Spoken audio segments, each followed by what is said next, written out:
শ্রমিক পক্ষ জিন্দাবাদ।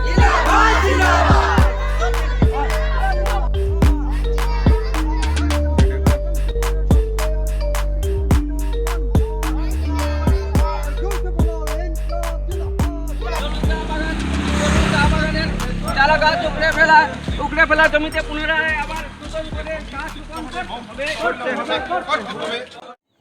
नमस्कार, मैं हूं प्रभाकर मणि तिवारी। आप देख रहे हैं मेरा खास कार्यक्रम पॉलिटिक्स विद प्रभाकर।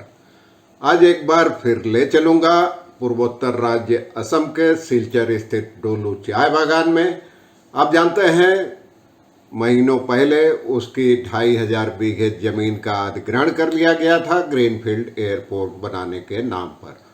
अब सबसे बड़ा त्यौहार दुर्गा पूजा भी बीत गया और दिवाली भी अंधेरे में ही बीतने वाली है इन मजदूरों के लिए।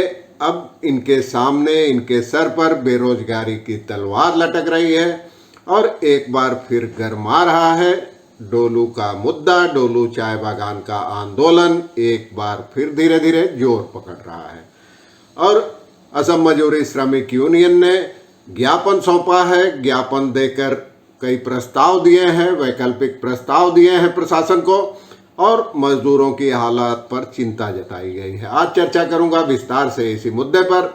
आखिर तक देखिए, जैसे तो चैनल को सब्सक्राइब करें, मित्रों परिजनों के साथ शेयर करें और चैनल की मदद करना चाहते हैं तो बार कोड स्कैन करके आप मदद कर सकते हैं। इसके अलावा डिस्क्रिप्शन बॉक्स में भी आप जा सकते हैं, वहाँ भी लिंक दिया हुआ है। तो आखिर तक देखिए रिपोर्ट। पुराने लोगों को तो पता है, मैंने डोलू चाय बागान के अधिग्रहण और इस आंदोलन पर कई वीडियोज पहले बनाए थे। नए लोगों के लिए एक बार फिर अनुरोध, आखिर तक देखें कि पूरा माजरा क्या है, समझ जाएंगे।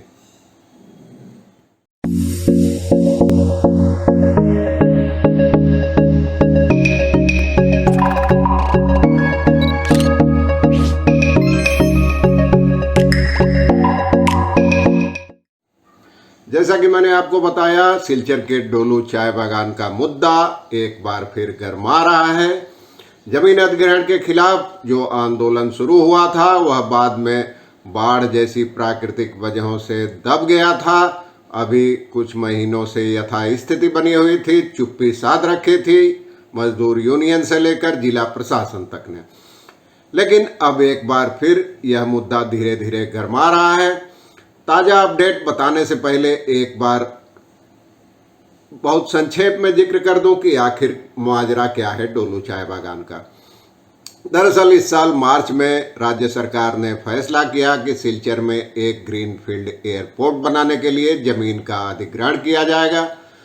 तो एक समिति बनी जिसने कई जगह दौरा किया। उसके बाद जो चुना गया उसमें डोलू चाय बागान का नाम सबसे ऊपर था।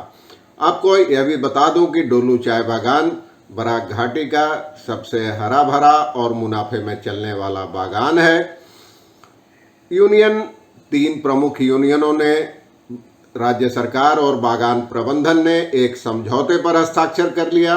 इस बारे में मजदूरों को कोई जानकारी ही नहीं दी गई और तय हुआ कि 50 करोड़ का मुआवजा देगी सरकार, उसके एवज में 2500 बीघे जमीन का अधिग्रहण करेगी। मजदूरों को जब इसकी जानकारी मिली तो उन्होंने विरोध प्रदर्शन शुरू किया, जमीन अधिग्रहण का विरोध करने लगे। उनकी दलील थी कि इससे 2000 से ज्यादा मजदूर बेरोजगार हो जाएंगे। प्रशासन ने जन सुनवाई की, 2 बार की। मजदूरों ने लिखित रूप से अपना विरोध जताया लेकिन उसको कोई तवज्जो नहीं दी गई। फिर एक दिन अचानक वहां धारा 144 लागू कर दी गई। हजारों की तादाद में सुरक्षा बलों के जवानों को तैनात कर दिया गया। सैकड़ों जेसीबी भिड़ा दी गई और बागान के पौधे उजाड़ने का काम शुरू हो गया। 2500 बीघे जमीन में करीब 30 लाख चाय के पौधे थे, उनको उजाड़ने का काम चला कई दिनों तक। उसके बाद वो जमीन पूरी साफ कर दी गई और उसके बाद मजदूरों के विरोध प्रदर्शन को भी धमकाकर, दबाकर रोकने की कोशिश की गई। उसके बाद असम मजदूरी श्रमिक यूनियन और कई सामाजिक संगठनों ने मजदूरों को गोलबंद कर इस अधिग्रहण के खिलाफ आंदोलन शुरू किया। आंदोलन करने वालों की दलील थी कि वह लोग एयरपोर्ट के निर्माण के खिलाफ नहीं हैं, लेकिन एयरपोर्ट का निर्माण आसपास की बंजर जमीन या बंद चाय बागान की जमीन पर भी किया जा सकता है। इस बीच आरटीआई यानी सूचना के अधिकार के तहत जानकारी मिली कि जिस कथित ग्रीनफील्ड एयरपोर्ट के लिए डोलू चाय बागान की जमीन का अधिग्रहण किया गया है और 2500 बीघे जमीन ली गई है और वहां लगे लाखों हरे भरे पौधे उजाड़ दिए गए हैं, वैसा कोई प्रस्ताव न तो केंद्र सरकार ने मंजूर किया है और न ही उसे अब तक मिला है।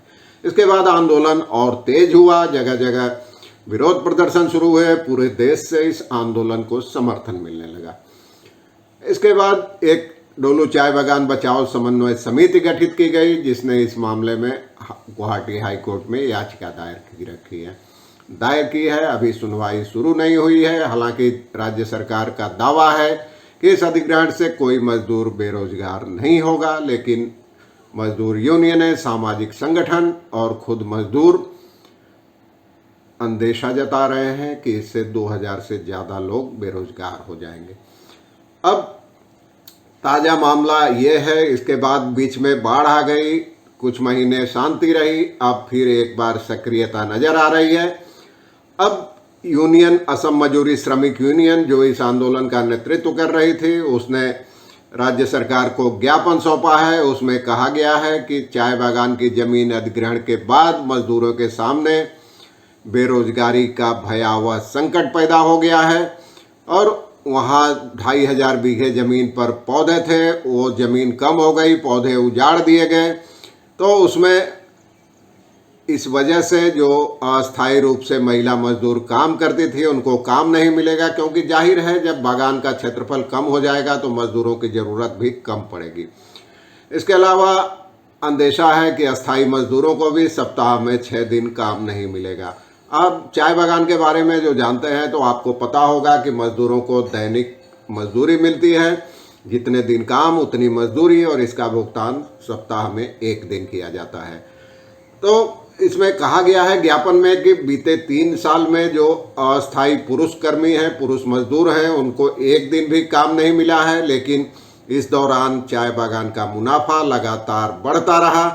ऐसे में जिला शासक के जरिए जो असम के मुख्यमंत्री के पास ये ज्ञापन भेजा है, उसमें कहा गया है कि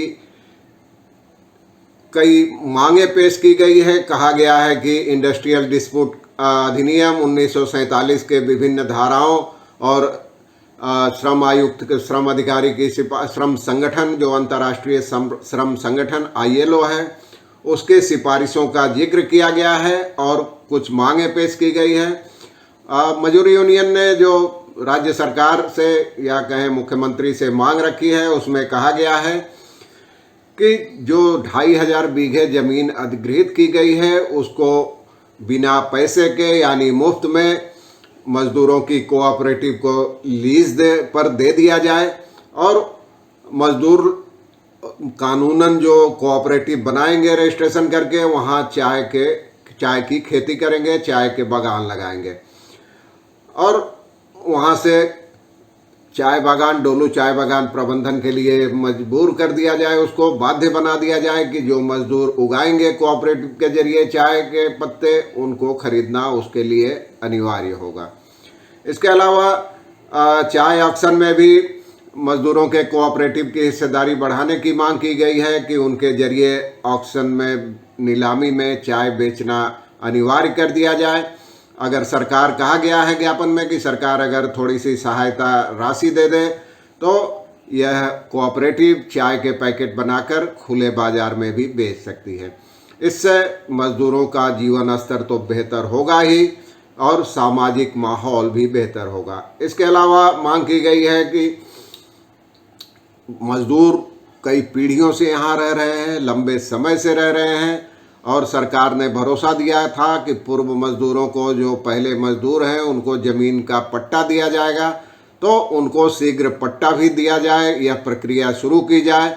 और यूनियन के जो कछार जिला कमेटी के प्रमुख हैं मृणाल कांति सोम, उन्होंने पत्रकारों को इसकी जानकारी दी है। तो ये एक यूनियन की ओर से पहल की गई है, नई पहल की गई है। इससे एक बार फिर डोलू चाय बागान का मुद्दा गरमाने का अंदेशा है। जमीन अधिग्रहण के खिलाफ आंदोलन गरमाने का अंदेशा है। आगे कुछ होता है तो आपको बताता रहूँगा। आज के लिए बस इतना ही। देखते रहिए चैनल बाकी खबरों के लिए। धन्यवाद, नमस्कार।